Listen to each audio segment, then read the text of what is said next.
اللہ رب العزت نے کلام پاک میں امت محمدیہ کو جو افضل ترین خیر امت قرار دیا، کنتم خیر امت اخرجت للناس، تم لوگوں میں سے بہترین امت ہو، تأمرون بالمعروف وتنہون عن المنکر، اس لیے کہ تم لوگوں کو اچھائی کا حکم کرتے بھی ہو اور لوگوں کو برائی سے منع بھی کرتے ہو۔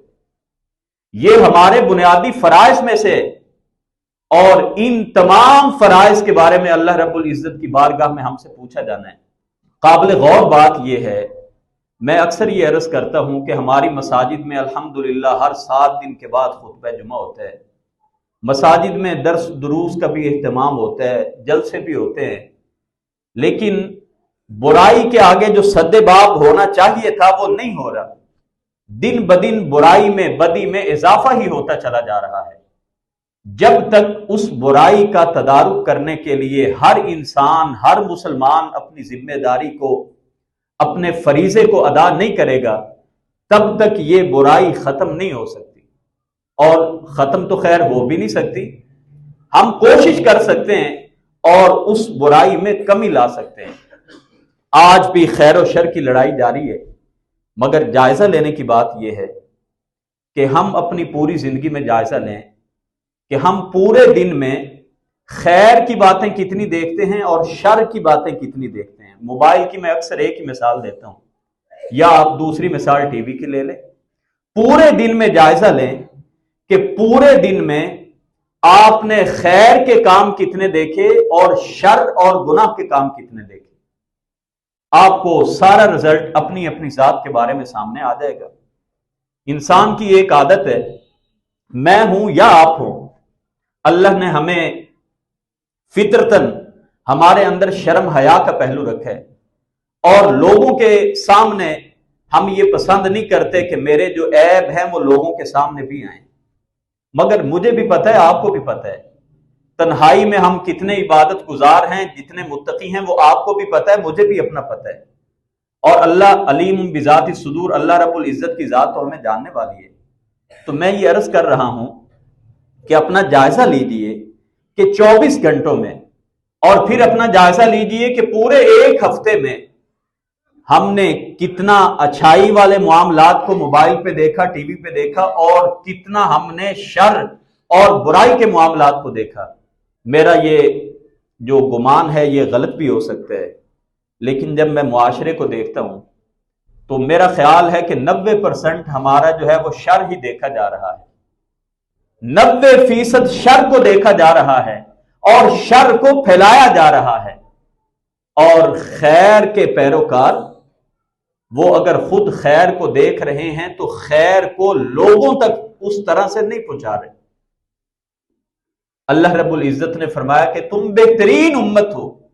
امت محمدیہ کی عظمت، رفت، بلندی کی ایک وجہ کیا بیان کی؟ کہ تم لوگوں کو اچھائی کا حکم کرتے ہو اور لوگوں کو برائی سے منع کرتے ہو۔ اس کا مطلب کیا ہوا؟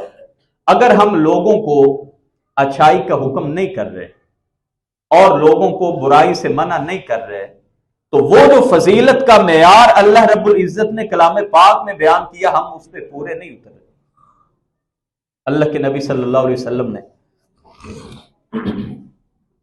ہر مسلمان کے اوپر جو فریضہ رکھا، یہ تو میں آگے بات کرتا ہوں کہ جو علماء پہ کچھ ذمہ داریاں ہیں، ابھی تو میں بات کر رہا ہوں کہ ہر مسلمان پہ کچھ ذمہ داریاں رکھی ہیں۔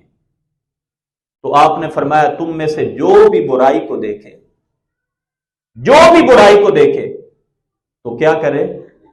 فَلْيُغَيِّرْهُ بِيَدِهِ، اس کو چاہیے کہ اس برائی کو اپنے ہاتھ سے ختم کرے۔ طاقت نہیں رکھتا، کمزور ہے، اور برائی کرنے والے طاقتور ہیں، انتشار کا، فساد کا اندیشہ ہے، تو یہ نہیں کہا جی نہیں پھر بھی جا کے زبردستی تم نے ہاتھوں سے برائی کو ختم کرنا ہے، یہ حکم نہیں دیا۔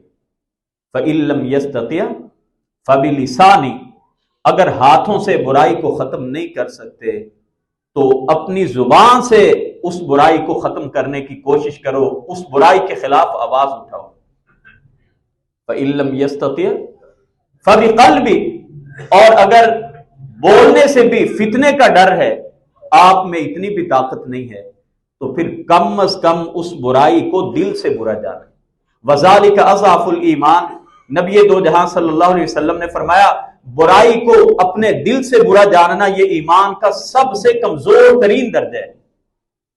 اس کا مطلب یہ ہے کہ اگر ہم برائی کو دیکھ کے دل سے بھی برا نہیں جانتے تو پھر خود فیصلہ کر لیجئے کہ یہ ایمان کا کون سا لیول ہے. اللہ کے نبی صلی اللہ علیہ وسلم نے فرمایا اضعف الایمان، ایمان کا سب سے کمزور ترین درجہ یہ ہے کہ آپ اس برائی کو دل سے برا جانیں. اب یہ ہر مسلمان کی ذمہ داری ہے، اور نبی پاک صلی اللہ علیہ وسلم نے صرف چند لوگوں کے بارے میں نہیں فرمایا کہ صرف ان کی ذمہ داری ہے، اگرچہ اللہ رب العزت نے فرمایا وَلْتَكُمْ مِنْكُمْ أُمَّةٌ يَدْعُونَ إِلَى الْخَيْرِ وَيَأْمُرُونَ بِالْمَعْرُوفِ وَيَنْهَوْنَ عَنِ الْمُنْكَرِ، لوگوں میں ایک گروہ بالخصوص ایسا ہونا چاہیے جس کا کام ہی یہ ہو، اور اس سے مراد علماء کا طبقہ ہے. مگر ہم بات یہ کر رہے ہیں کہ ہر مسلمان کی ذمہ داریوں میں سے جس طرح نماز پڑھنا ذمہ داری ہے، اس طرح یہ بھی اس کی ذمہ داری ہے کہ جب بھی برائی کو دیکھے برائی کو ختم کرنے کے لیے اپنا کردار ادا کرے. ہماری طاقت کے مطابق حکم دیا، یہ نہیں کہا کہ جہاں پہ برائی ہو رہی ہو وہاں پہ جا کے موت کو گلے لگا لو اور جا کے اس برائی کو لازمی ختم کرو، بلکہ کہا اگر طاقت نہیں ہے تو کوئی انتشار فساد پھیلانے کی ضرورت بھی نہیں ہے. اللہ رب العزت نے حکم اتنا دیا ہے لا یکلف اللہ نفسا الا وسعها، ہر انسان پہ اللہ نے حکم اتنا رکھا ہے جتنی اس میں طاقت ہے. لیکن سوچئے، جائزہ لیجئے، کیا ہمارے گھر میں جب کوئی برا کام ہو ہم نے کبھی منع کیا ہے؟ میں گھر سے بات کر رہا ہوں، باہر کی ابھی چھوڑ دیجئے. اور ہم سے تقاضا تھا کہ بازار میں چلتے پھرتے جہاں بھی برائی کو دیکھو ختم کرنے کی کوشش کرنی ہے. یہ نہیں کہا کہ ختم کرنا ہے، نہیں ختم کر سکتے نہ ہو کوئی بات نہیں، لیکن کوشش کرنی ہے جتنی اللہ نے طاقت دی ہے. تو جائزہ لیجیے، آج ہم بڑے شکوے بہت کرتے ہیں، ہم کہتے ہیں جی کہ یہ برائی ختم نہیں ہو رہی، حالات نہیں بدل رہے. تو آپ سب اس برائی کو ختم کرنے کے لیے، حالات کو بہتر کرنے کے لیے کردار کیا ادا کر رہے ہیں؟ میں اکثر کہتا ہوں کہ یہ جو ہمارے احباب فیس بک اور سوشل میڈیا استعمال کرتے ہیں، کبھی ان کی زندگی میں اتنا ہی جائزہ لے لیں کہ کوئی خیر کی بات، کوئی نیکی کی بات، کوئی بھلائی کی بات یہ لوگوں تک آگے کتنا پہنچاتے ہیں. اس کے کرنے میں ہمیں رکاوٹ کیا ہے؟ ہم سیاسی بحثیں اگر شیئر کر دیتے ہیں، پارٹیوں کی، سیاسی پارٹیوں کی بحث مباحثہ دوسروں کو نیچے دبانے کے لیے، دوسروں کو گرانے کے لیے اور اپنے سیاسی قائدین کو غالب دکھانے کے لیے اگر ہم سوشل میڈیا پہ پوسٹیں شیئر کرتے ہیں تو اللہ رسول کی بات کو کیا ہم شیئر نہیں کر سکتے؟